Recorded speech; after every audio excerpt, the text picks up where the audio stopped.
Hey, yoga teacher.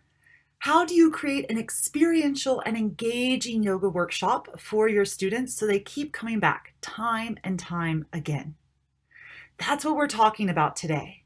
And now that you've planned your workshop content, you are ready to create an engaging experience for your students. The first step in creating this engaging workshop is to sequence your content. Just like every good yoga class has a sequence, every good yoga workshop also follows a sequence. So we start with the beginning of the workshop. And at the beginning of the workshop, you'll want to set the scene, just like you do in a normal yoga class. Introduce yourself, introduce the objective and the topic. Make it brief, it doesn't have to be long. From here, you may want to move into group introductions, into lecture. Maybe you want to move into a yoga class. You can choose whatever beginning that you'd like, but don't forget this important beginning piece. From here, you move into the heart of the workshop. And the heart of the workshop includes three things: the lecture, the experience, and the discussion. With the lecture, this is when you talk about the objective. You introduce the topic, you talk about what it is, how it works, and all of those fun details. Lecture doesn't have to be boring, but it also shouldn't take up the entire workshop time. So make sure you balance your time with lecture and experience. So next is the experience, and this is where the real magic happens because most people learn best through experience. And there's lots of ways to include experiences in your workshop, and we're going to talk about them in just a moment. Now, finally, it's the discussion. The last piece of the heart of the workshop is the discussion. And this is a time for the students to ask questions and share their experience. And I believe that this is a really important piece, and it's what makes a workshop different than a yoga class. I find that the discussion is best at the end of each experience because often people have something that comes up during an experience and they want to talk about it. They have questions about a breathing technique, or they have questions about how they can use this in their lives. And they want to know if their experience was normal. And I think it's really important that we give people time to process the information and to ask questions within the workshop. So don't skip the discussion. For a lot of teachers, this can be a really scary moment. I mean, what happens if someone asks a question and you don't know the answer? It's going to be okay. Don't skip this discussion piece because of that fear. Now, next, after you've gotten through the heart of the workshop, we're going to wrap things up and you'll end the workshop. And this is just closing with any kind of final remarks, pieces of advice, a Q&A session, just a way to pull the energy of the room back together, and maybe end with a final Om, breathing practice, meditation, Shavasana, whatever, just to pull that energy back together.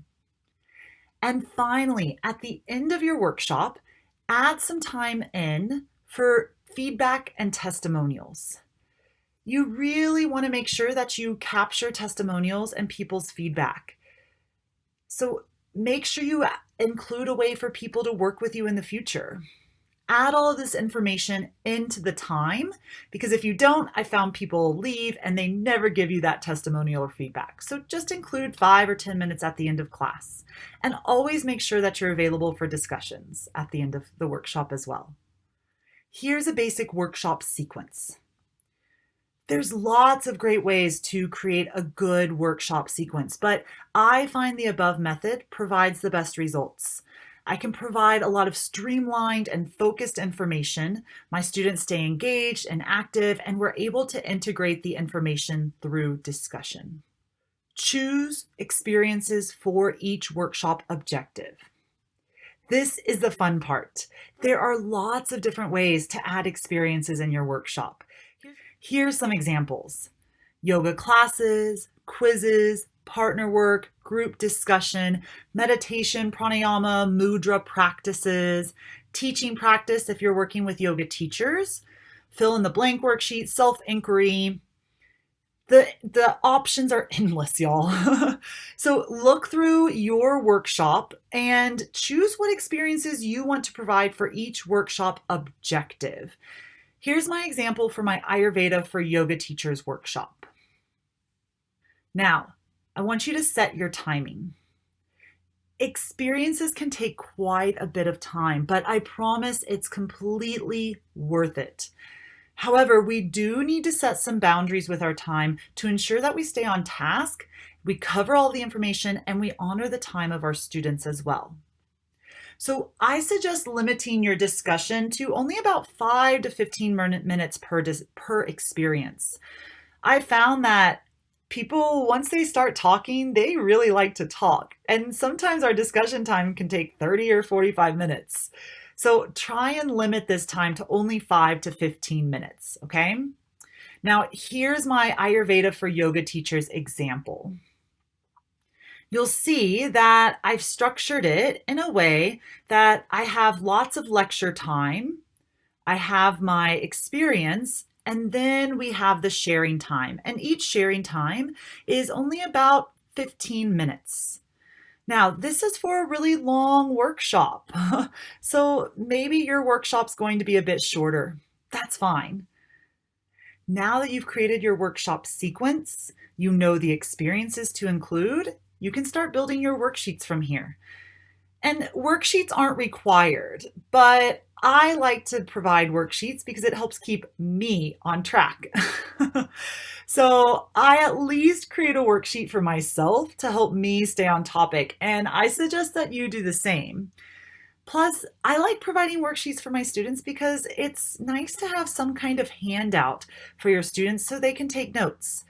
But don't worry, you don't have to provide a worksheet. But I would make sure that you come into that workshop with some kind of contact information, something that you can hand them so they can reach out to you with any questions or maybe future opportunities to work with you. All right, so that's how I like to plan my workshops so we create a great experience. How is your workshop planning coming? Are you feeling stuck, trying to think of experiences? Do you want someone to look over your information? Set up a consultation call and I can definitely help you brainstorm and provide some of my feedback. All right, thanks y'all.